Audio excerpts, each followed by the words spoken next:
नमस्कार, सत्यदर्शन न्यूज मध्ये आपले स्वागत आहे। मी पायल शहा। एक नजर टाकूया आजच्या ठळक घडामोडीवर।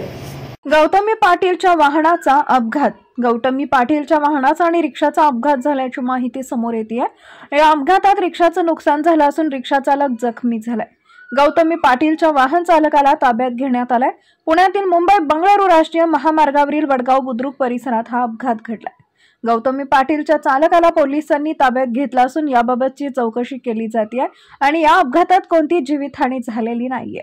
अपघात झाल्याचं लक्षात येताच जखमींना स्थानिकांच्या मदतीने तातडीने जवळच्या रुग्णालयात उपचारासाठी दाखल करण्यात आले। सध्या जखमींवर उपचार चालू आहेत। अपघात घडला तेव्हा गौतमी पाटील कारमध्ये नव्हती तशी माहिती पोलिसांनी दिली आहे।